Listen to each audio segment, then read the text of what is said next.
think for her first visit to the Center for Global Development. Not the first. Oh yes, when Lael was a senior fellow at Brookings Institution, she spent many hours here, exactly. Lael is the Undersecretary for International Affairs, as all of you know, at the U.S. Treasury, and I'm very glad that her official bio of the U.S. Treasury says, amongst her many responsibilities is addressing transnational economic challenges like food security and infrastructure, cross-border infrastructure, including climate change, food security, and financial inclusion. So someone decided that that should go into the bio. As many of you will know, Lael also served as Deputy National Economic Advisor and Deputy Assistant to the President on International Economics in the Clinton administration, and was the U.S. Sherpa to the G8. I don't know what Lael thinks about the arrival of the G-20. We're very anxious to hear from her.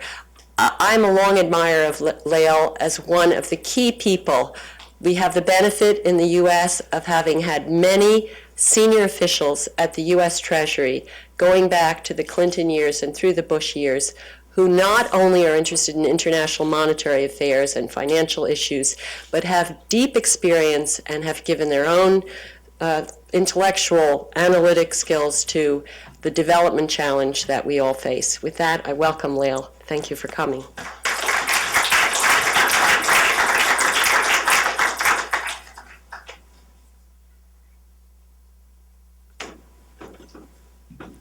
Well, it's a great pleasure to be here, and I'm a great admirer of Nancy and used to spend many hours collaborating across the street with this phenomenal think tank, which contributes probably more than any other in the world on these issues.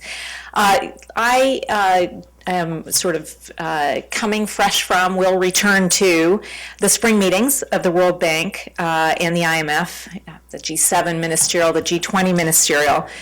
And I have to say, while our discussions will focus, and many of the headlines will focus on reducing risks to global economic growth and development, it is important to remember that our core ambitions in that agenda are to improve the lives of people by strengthening the recovery, by creating jobs, by fostering opportunities for families and firms, and by addressing food and energy insecurity.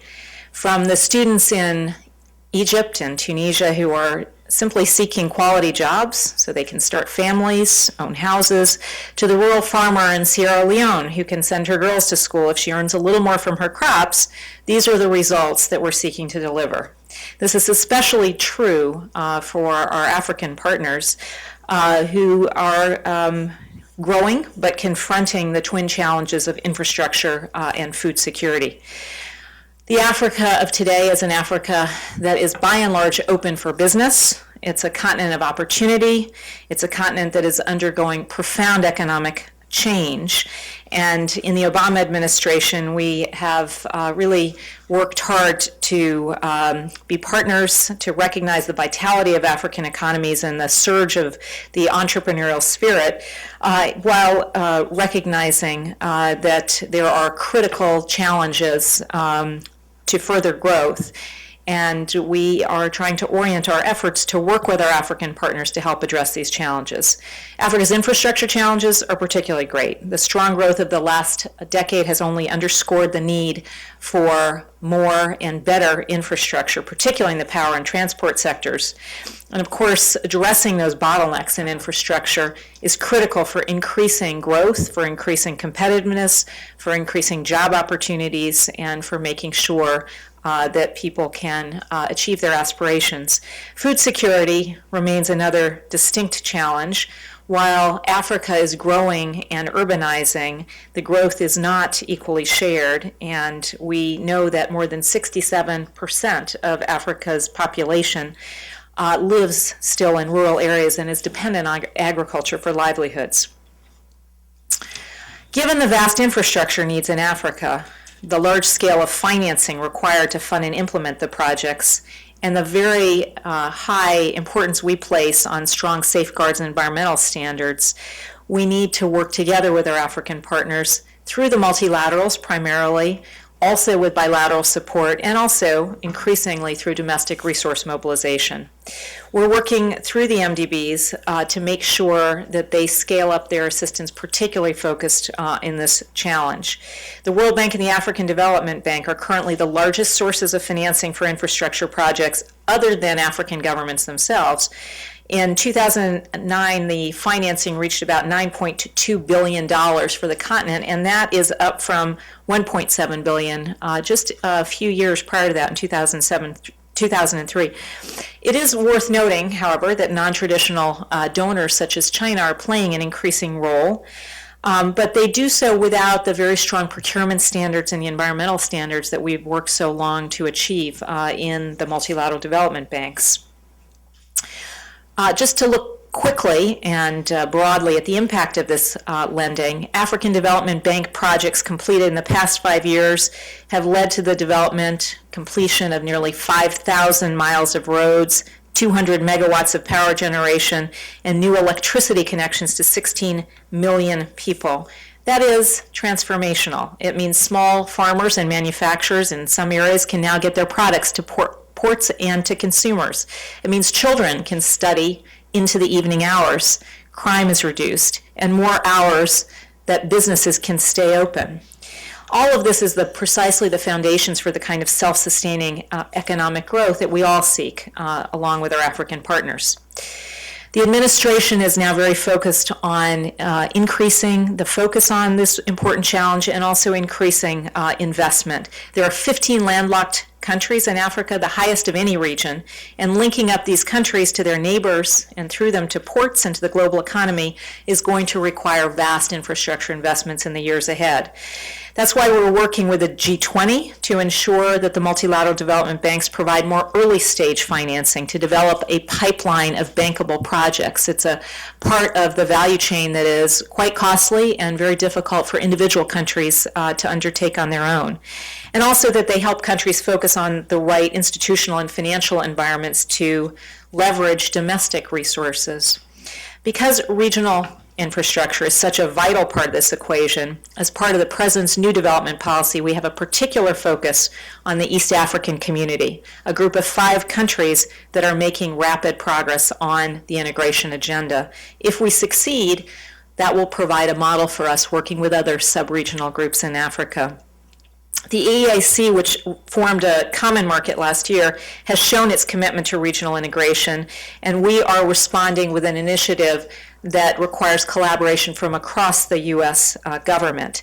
So while we are going to meet with our G7 partners this weekend, we will also meet with our East African community partners to try to advance this work in a much less visible way.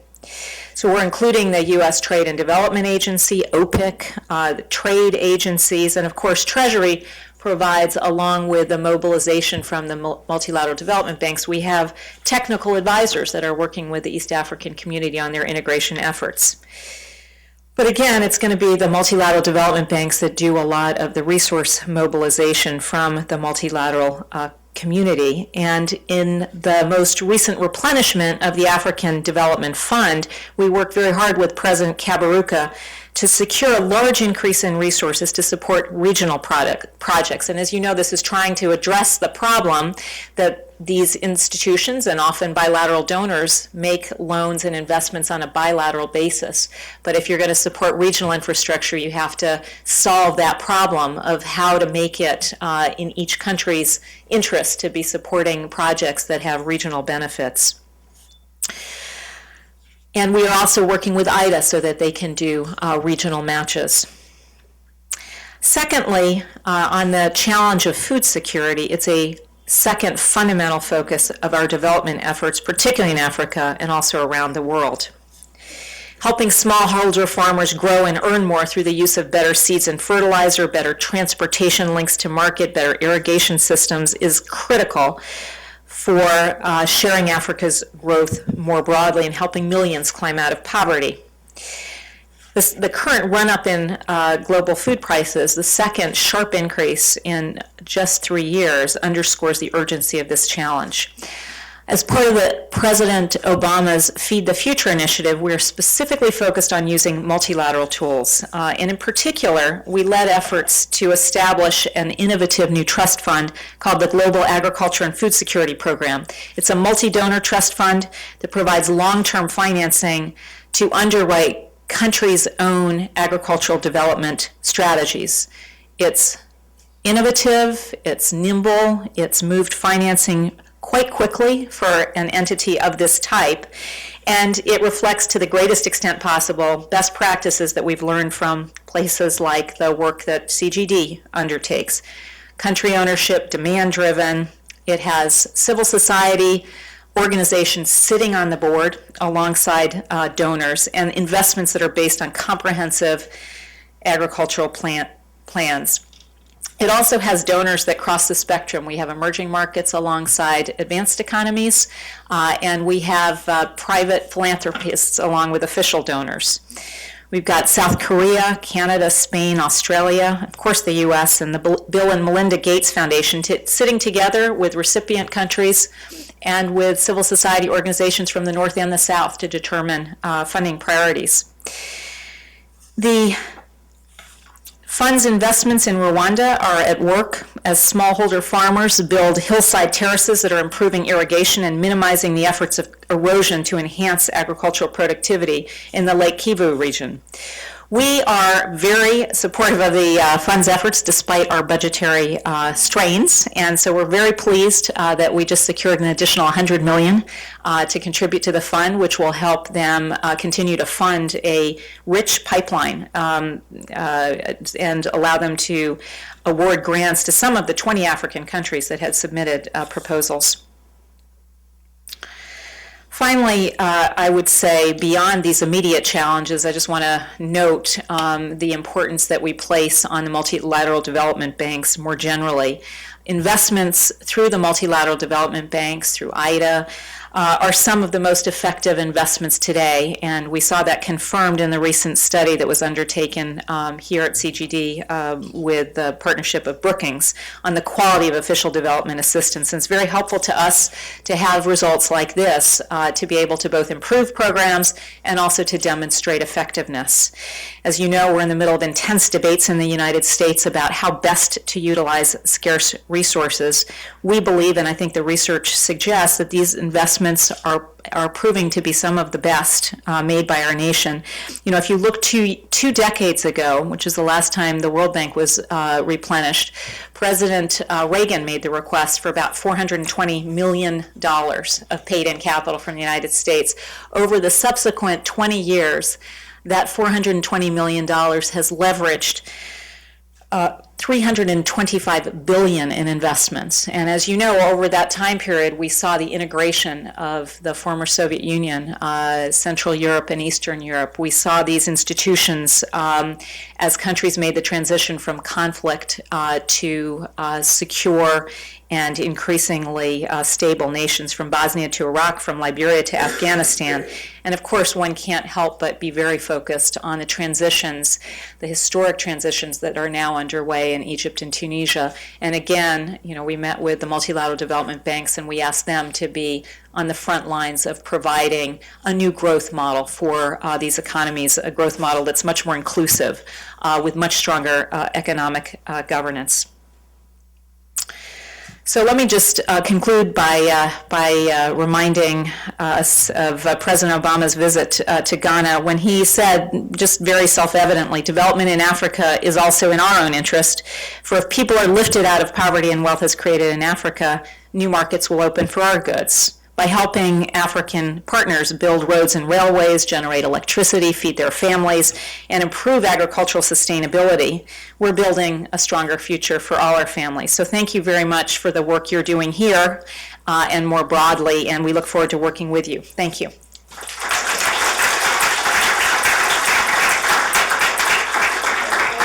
Lael agreed to answer one and maybe even two questions depending on their length. So let's go quickly.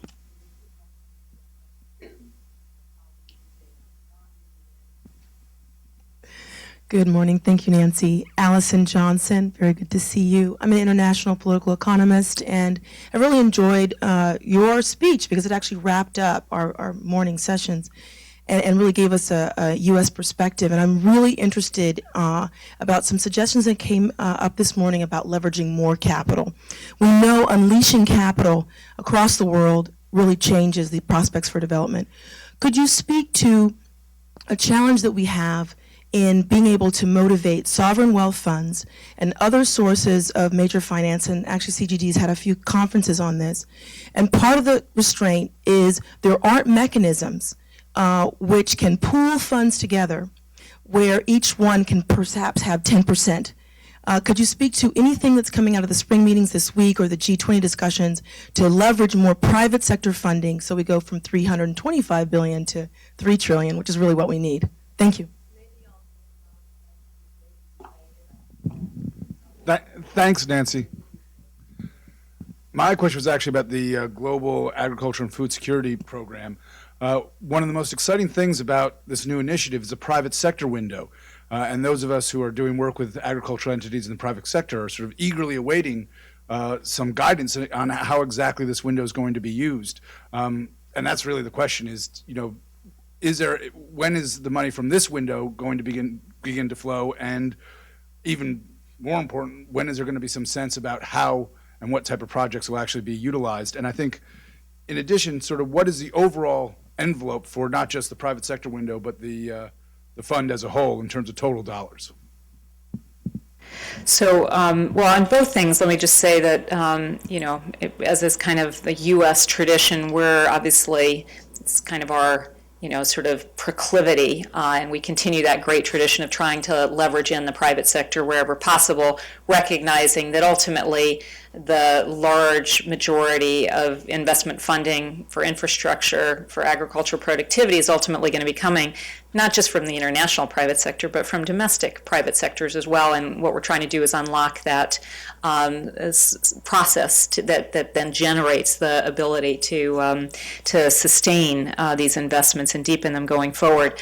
With regard to sovereign wealth funds in particular, we had some conversations over the course of the last few days, and I think there is an ability, we have private sector arms or capabilities now at each of the development banks. So the African Development Bank is increasingly working on developing its private sector capability. It's starting a little bit slower, but it's going to be enormously important. And of course, within the World Bank, the IFC works directly with the private sector, and I think they have the capacity and are actively engaged with some of the sovereign wealth funds about providing vehicles that may work better than the sort of traditional mechanisms for mobilizing financing across the board for longer term investments and mobilizing the right kind of patient capital for those. With regard to the private sector fund, you could not be more frustrated than I am that it's taken this long. We've been, from the outset, this was part of the vision. As you know, our funding, the U.S. kind of funding environment, has changed sort of pretty dramatically from the start. And so we've had to be a little bit slower in the way we ramp this up. But I think there is a lot of support for the private sector window, and we should soon be in a position to take some of the financing and actually put it against that window. And at that juncture, it'll be using the capabilities of the IFC, but really focused on agricultural investments. And I have to say, we believe ultimately that the private sector is going to be the majority financer. And so we have to figure out how to structure it so that we mobilize that financing. But I have a suspicion that there are probably much better ideas in the audience here than we have. And so please send them our way, because when we have the opportunity, we do try to build in new ideas into some of our programs. Time for one more from me? Yes, fine. Okay. I thought it was interesting that you referred to this problem that the multilateral banks have trouble.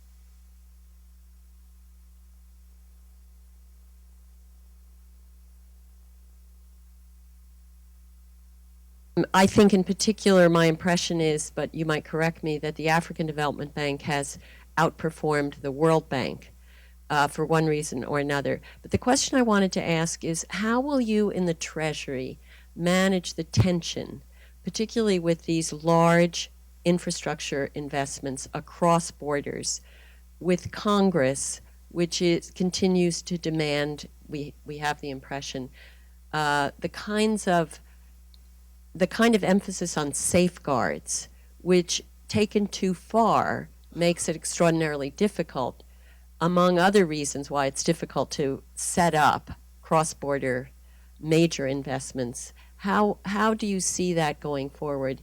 That's in the context not only of infrastructure, but the big push in the aid community for results-oriented, outcome-oriented aid.